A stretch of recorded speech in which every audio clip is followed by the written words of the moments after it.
Greetings, everyone. Welcome back. Today's going to be an interesting discussion. I've got Guillaume Rodan of Move to Asia. How are you, Guillaume? Hey mate, I'm very to have you today. Hey, nice to be here, Guillaume. So Vin, Trump has been implemented numbers of orders in his day one of new presidency. I think the main one that tackle and has important effect will be related to immigration. All illegal entry will immediately be halted, and we will begin the process of returning millions and millions of criminal aliens back to the places from which they came.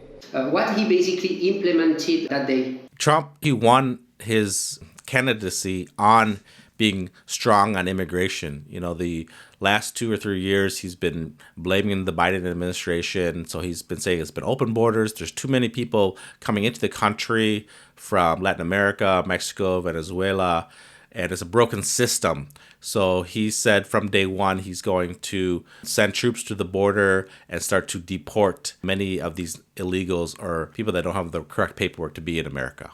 Okay, so basically providing green cards, right, and then allowing migrants to also access to US citizenship will be more difficult. So I guess it's going to also impact all the immigration related businesses, so people who were helping foreigners to also acquire a green card or stay in the US. It's pretty ironic because America is built, the economy, on immigration. The people in agriculture that are working the supermarkets, that are working the fields, picking fruit and working those types of industries. And then you've got construction, building roads, housing, and all that. That's by immigrant labor, and a lot of them are illegal.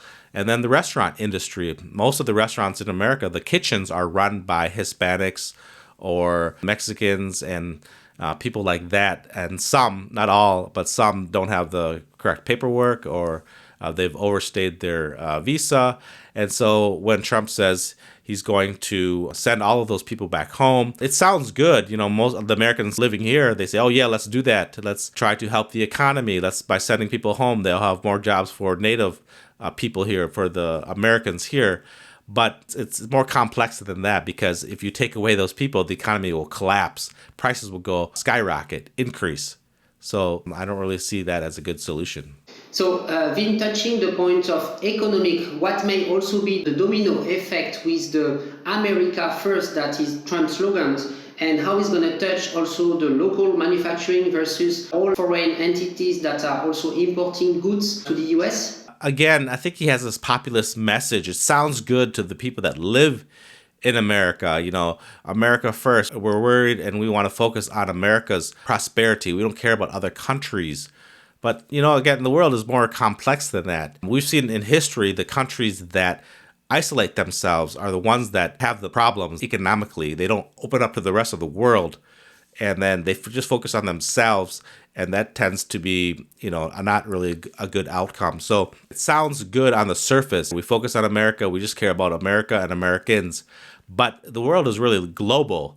And so everything in America is made overseas. There's a lot of American companies survive because they have the growing segments over abroad, the growing markets in Indonesia, Vietnam, Southeast Asia, China, or in Africa, Latin America. These are the growing areas, and these are where the American companies want to be and should be. When Trump talks about that, I think economically, it's not going to be good in the long run for America. Okay, interesting. So you think by also focusing too much on America, it may also narrow down some American businesses not to expand, right? And just because they will have more issues and then more things to tackle on US soil, it may also impact the expansion of American businesses overseas? Yeah, I think so. If you look at all the successful companies, they're all global, Apple, Microsoft, et cetera, et cetera. Every company in America, from big car brands to anything, to Costco or to any, retailers, a lot of them, either they make their products or they import their products from overseas, or they open up other businesses, the same business, Best Buy or something like that, electronics, overseas for the Chinese market, for the growing Southeast Asian market, for the growing Latin American market.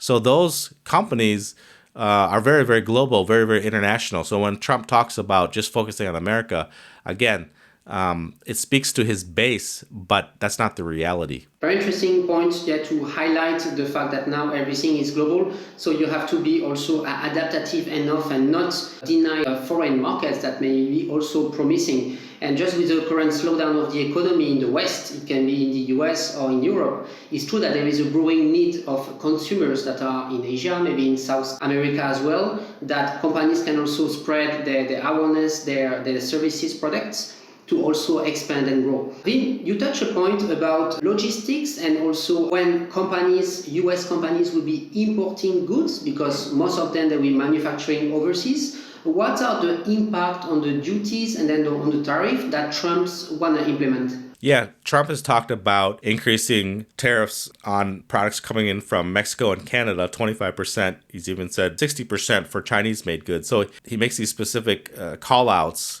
about these tariffs. And that's going to be a problem. It's going to increase inflation because one thing is he doesn't understand how tariffs work. These countries aren't paying the tariffs. The domestic companies are, and then they pass that on to the consumers, which is the Americans. For example, Costco, Target. These are big brands in America that import a lot of products for American consumption. So when they go and buy and import products from China, that's lighting, clothing, electronics, anything like that, they buy the product, they buy lots of containers, and when it comes to Long Beach, California, there's a tariff on certain goods, 1%, 2%, 3% on certain items, toys, electric bicycles. And then now Trump's saying we're going to increase that tariff to 25%. Or to 60% for in China's case, and then now that product is going to be almost double. And so what does the company do? They have to pass that down to the American consumers because they're not going to pay for it and then sell it at a loss, right? They bought $100,000 of merchandise of goods in one container. And now that's $160,000 or $180,000 of goods. So then what they're going to do is they're going to now calculate how much they bought it and now how much they can sell it for domestically. So the price is going to increase for Americans. It's going to increase inflation. So it's not going to help the problem. Okay, yeah, so in the end, it's going to be the American consumer that are going to pay those extra duties. Regarding to foreign markets, such as neighboring countries, I can think about Vietnam, I can think about Indonesia, Thailand, India, that are currently growing in demand of manufacturing, right? It can be manufacturing location with a China plus one strategy. So companies are diversifying their supply chain and they will tend to also diversify their procurement centers and where they are manufacturing and sourcing products.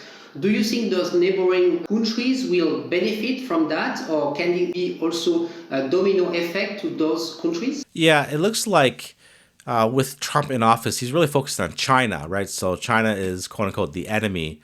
So he's really trying to punish them. So that makes surrounding countries such as Vietnam or India, could be Indonesia, that rise up and have more opportunity. So we saw that 4 years ago with the rise of Vietnam.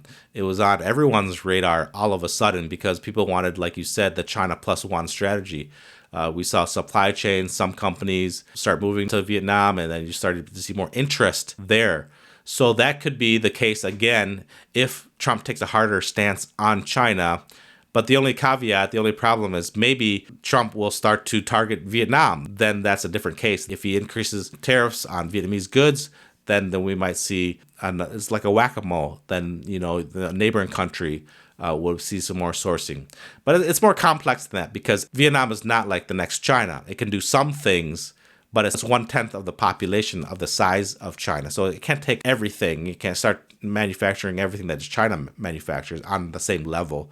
It can only take some industries and some industries that they do well. And so that goes down the line. Maybe Thailand, Cambodia, or Indonesia, they have different markets. They have different economies. They're good at some things, but not everything that China can make. Yeah, it's very good input, Vin, regarding to the relocation of supply chain and how big brands actually implemented diversification just to secure some markets and to make sure that not everything is coming from China.